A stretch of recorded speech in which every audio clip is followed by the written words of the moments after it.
बिस्मिल्लाह रहमान रहीम। मैं हूं मोहम्मद असलम भट्टू। प्रोग्राम जवाब दे के साथ आपकी खिदमत में हाजिर हूं।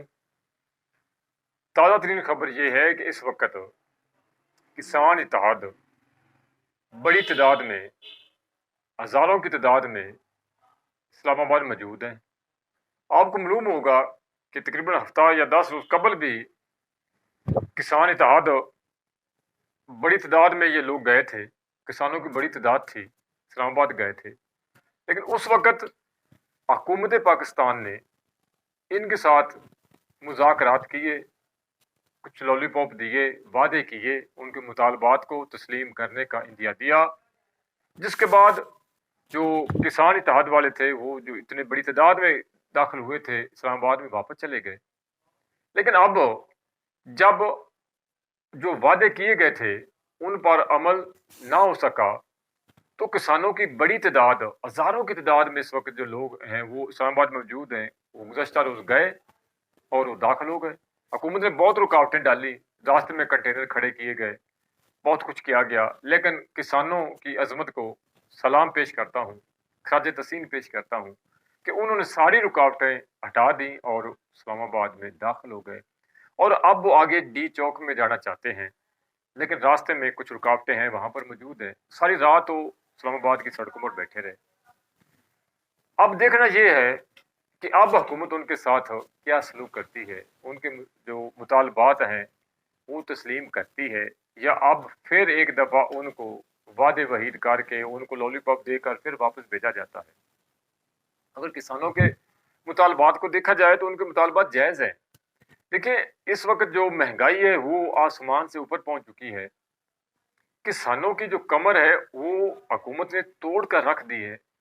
आप देखते हैं कि डीजल इतना महंगा है, बिजली महंगी है, खादें महंगी हैं, बीज महंगे हैं, ये सारी चीज़ें महंगी हैं।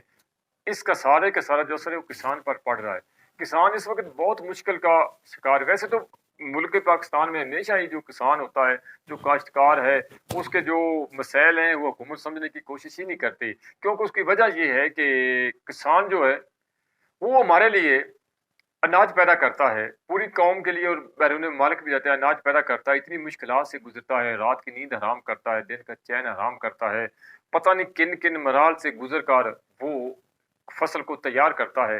लेकिन हुकूमत की जानिब से उसको कोई भी सहूलत नहीं दी जाती। किसान अपनी मदद आपके तहत बेचारा वो मिडल मैन के पास जाता है, वहाँ से खाद उठाता है, बीज लेता है, कैसे ऐसे तैसे करके वो अपनी फसल को तैयार करता है। अब जब फसल पक कर तैयार होती है तो उस वक्त कीमतें कम होती हैं और उसके बाद जो कीमतें वो बढ़ा दी जाती हैं, तो उस वक्त भी किसान को बेसिकली जो नुकसान होता है। तो ये जो अब किसान ताद वाले कह रहे हैं कि डीजल की कीमतें बढ़ गई हैं, खाद महंगी है। पहले तो खाद मिलती नहीं, अगर मिलती तो ब्लैक में मिल रही थी। तो ये सारी जब इन चीज़ों की कीमतें बढ़ी हैं तो उसके साथ साथ जो ए, जो हमारी जनास है उनकी कीमतें में भी इजाफा किया जाए, गंदम की कीमतें में इजाफा किया जाए। और दूसरी जान देखा जाए तो गंदम की कीमत में पहले ही बहुत ज़्यादा इजाफा कर दिया गया। तकरीबन इस वक्त जो सरकारी रेट है वो 3,000 है, और जो आटा चक्कियों से मिल रहा है वो बहुत महंगा है। लोग 100 रुपए का 1 किलो आटा खरीदने पर मजबूर हैं जो आटा चक्की से मिलता है। जो बाजार में सेल हो रहा, फरोख्त हो रहा, वो थोड़ा सा रैत है जो कि हुकूमत की तरफ से सब्सिडी दी जा रही है, थोड़ा रैत है, लेकिन आटा थोड़ा नाक्स होता है, जिसकी वजह से जो लोग हैं वो ज्यादा हो चुके उस आटे को खाने के, वो नहीं खाते, आदी नहीं होते, इसलिए उनकी कोशिश होती है कि सादा जो आटा है आम चक्की पर जो पिसा हुआ आटा वो हमें मिले और हम इस्तेमाल में लाए। तो अब वो आटा बहुत महंगा हो चुका है। तो उस इस तरह तकरीबन 4,000 रुपए मन जो आटा है वो एक सेल हो रहा, फरोख्त हो रहा बाजार में। अब एक मजदूर है, दिहाड़ीदार है, वो बेचारा आटा का 1 किलो खरीदेगा 100 रुपए का। अगर उसकी फैमिली बड़ी है तो कितना उसको नुकसान होगा। तो एक तरफ ये कीमतें पहले बहुत ज्यादा है। अब जो किसान ताद वाले किसान हैं उनकी भी अभी भी मुतालबात अपनी जगह पर जायज़ हैं, बजा हैं, क्योंकि जब सारी चीजें महंगी होंगी, खाद महंगी होगी, तेल महंगा होगा, बिजली महंगी होगी, तो उनका भी ये बिल्कुल मुतालबा जायज़ है कि हमारे उन अजनास में भी इजाफा किया जाए ताकि कुछ हमें भी पैसा बच सके। तो ये सारी चीजें हैं जो किसान बड़े मुतावत लेकर इस्लामाबाद पहुंचे। अब देखते हैं कि वो क्या आगे से जवाब मिलता है, हुकूमत उनके साथ क्या सलूक करती है, उनके मुतालबात कितने मंजूर होते हैं या उनको रद्द कर दिया जाता है, या आगे क्या मंजरमा बनता है ये पता चल जाएगा। वो किसान उधर मौजूद हैं और जो जो असम्बलियों में बैठे हैं उनको जो जो लोग हैं बिजनेसमैन हैं, ब्यूरोक्रेट किस्म के लोग हैं, अपने दफातर में बैठे हैं, जो असम्बलियों में बैठे हैं, जो दूसरे लोग हैं, काश्तकारी से जिनका तल्क नहीं है, जो इंडस्ट्रीज के मालिक हैं, जो फैक्ट्रियों के मालिक हैं, जो मिलों के मालिक हैं, उनको नहीं पता कि ये जो किसान के मसाइल हैं वो कितने कितने मसाइल हैं, किसानों को दरपेश मसाइल हैं और किस किस अजियत से गुजरते हैं। मैं खुद तलक जो किसान के बिला उसका मैं खुद एक फ़र्द हूँ, मुझे पता है कि किस तरीके से किसान बेचारा पिसता है, किस तरह किसान को मुश्किलात का सामना करना पड़ता है, कैसे गर्मी में किसान काम करता है, कैसे सर्दी में किसान काम करता है, कैसे सुबह सुबह धुंध में सर्दी में लोग ठिठुरे होते हैं। तो उस वक़्त वो अपनी फसलों में जाता है, काम करता है, सारा दिन मारा-मारा फिरता है। शिद्दत की गर्मी होती है और उस वक़्त भी वो अपने बहर खेतों में होता है, अपनी फसल में काम कर रहा होता है। तो उसके मसाइल जो असल में बैठे ठंडे कमरों में बैठे वो नहीं समझ सकते कि किसान को कितने मसाइल दरपेश हैं। तो उम्मीद करते हैं कि अब किसान जो हैं, किसान इत्तेहाद वाले जो वहाँ पर गए हुए हैं, एक तो हमारी नेक तमन्नाएँ, हमारी दुआएँ उनके साथ हैं और उम्मीद करते हैं कि वो अच्छी खबर लेकर आएँगे और हुकूमत उस पर और बिल्कुल हुकूमत को उनके मुतालबात पर तवज्जो देनी चाहिए, उनके मुतालबात को तस्लीम करना चाहिए।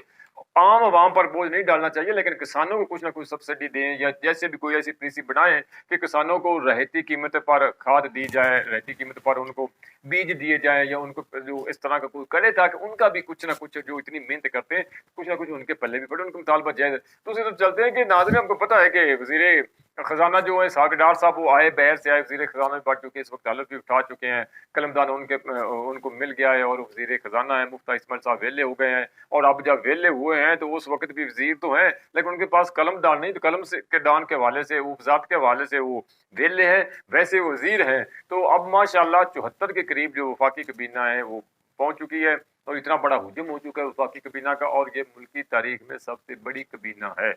और उस वक्त ये बड़ी काबीना है जब हमारा मुल्क मुख्तलिफ किस्म के क्राइसिस से गुजर रहा है, मुख्तलिफ किस्म के मसाइल से गुजर रहा है। एक तरफ सैलाब ज़दगान के मसाइल हैं, रोज़ाना मुझे फ़ोन आते हैं कि कोई सुलेमान के इलाके से आते हैं, फ़ोन आते हैं, टोसा शरीफ हम गए थे वहाँ से फ़ोन आते हैं। वो लोग कहते हैं कि हम बड़ी मुश्किल में फंसे हुए, सर्दी की आमद है, सर्दी आ रही है, रात को ठंड हो जाती है, लोग नंगे आसमान तले बैठने पर मजबूर है या कुछ लोगों को खैमे मिले हुए हैं, तो वो भी खैमा जो सर्दी नहीं रोक सकता, तो वो बेचारे परेशान हैं, उनको तो कुछ मिल नहीं रहा।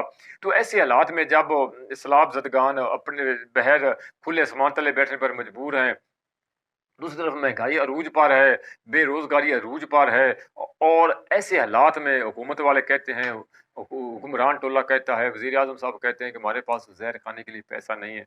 एक तरफ ये सूरत-ए-हाल है, ज़हर खाने के लिए पैसा नहीं है और दूसरी तरफ ये सूरत-ए-हाल है कि मुल्क की तारीख़ की सबसे बड़ी काबीना बढ़ा दी गई। वजह सिर्फ़ एक ही है, इतने बड़े इत्तेहादी हैं, 11, 13, 14, 15 जमातें इत्तेहादियों की हैं, उन सबको नवाज़ा जाए, कोई ये ना कह सके कि हमें कुछ नहीं मिला।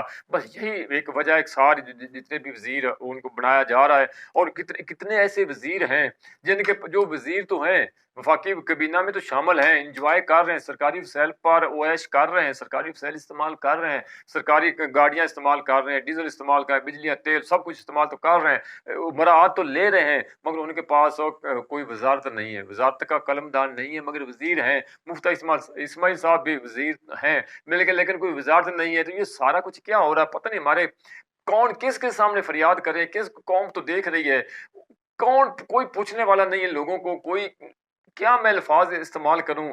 इस तरह की सूरत हाल एक इश्तिहारी आता है, वो सीधा वजीर खजाना बन जाता है, अदालत सब कुछ उसको बस जाने देती है, आम आदमी पिस जाता है, आम आदमी के खिलाफ छोटा सा भी पर्चा, बकरी चोरी का भी उसके खिलाफ कोई मामला हो तो वो पिस जाता है, अदालतों में धक्के खाता रहता है। अब क्या करें, ये सब पाकिस्तानी पूरी पाकिस्तानी कौम जो ये सारा तमाशा देख रही है, पता नहीं हमारे हालात किधर जा रहे हैं। बड़ों के लिए ना कोई कानून है, ना कोई आइन है, छोटे के लिए सब कुछ है। तो एक तरफ ये इतनी कबीना बड़ी बन गई, दूसरी तरफ ये मामलात हैं कि गुर्बत है, महंगाई है, वो कहते हैं जी कर्जे हम बाहर से ले रहे हैं, हमारे पास तो पैसा कोई नहीं। और ऊपर से ये जो ऑडियो लीक्स आ रही हैं, आज 29 सितंबर है, बरोज जुमेरात है, कल जुमा है, वो हैकर साहब ने कहा हुआ है कि जुमे को मैं बड़े-बड़े निशाफ करूँगा, बहुत कुछ मैं सामने लेकर आ जाऊँगा। अब कल देखते हैं क्या होता है। लेकिन ये जो इक़्तिदार के मानो बैठे, कोई शर्म हया इनके पास नहीं, जो मर्ज़ी कुछ हो जाए, इनको शर्म नहीं आएगी, इनको हया नहीं आएगा। ये नहीं सोचेंगे कि हमारे साथ इतनी हो गया, चले हम निकल जाए, नहीं, नहीं। आप बिल्कुल पूरी कौम इससे बिल्कुल आप मुतमिन रहें, जो मर्ज़ी हो जाए। جو مرضی ہو جائے، ان کو کچھ شرم نہیں آئے گی، یہ سب چیزیں یہ آ رہی ہیں، یہ بالا تر ان چیزوں سے جتنا مرضی انکشاف ہو جائے، جو مرضی کچھ ہو جائے، کچھ اخلاقیات کی چیز ان کے پاس نہیں، کچھ بھی نہیں، صرف ایک چیز ہے کہ اقتدار ہمارے پاس رہنا چاہیے، خواہ عزت جائے، سب کچھ جائے، داں پر لگ جائے، جو مرضی ہو جائے، سب کچھ ہو جائے، مگر اقتدار رہنا چاہیے۔ اقتدار سے یہ لپٹے ہوئے ہیں، اقتدار کے کمبل کی انہوں نے بکل مار رکھی ہے، اور شہر اقتدار میں یہ انجوائے کر رہے ہیں، انہیں کیا غرض ہے لوگ مر جائیں، کچھ مرضی ہو جائیں۔ تو یہ تھوڑا سا تازہ ترین صورتحال جو میں آپ کے سامنے رکھی ہے، انشاءاللہ اگلے ویلاگ میں پھر اور کوئی کسی موضوع پر آپ کے سامنے حاضر ہوں گے۔ تو امید ہے کہ آج کی ویڈیو بھی آپ کو پسند آئے گی۔ بڑی مہربانی، اپنے میزبان محمد اسلم بٹو کو اجازت دیجیے۔ اللہ حافظ۔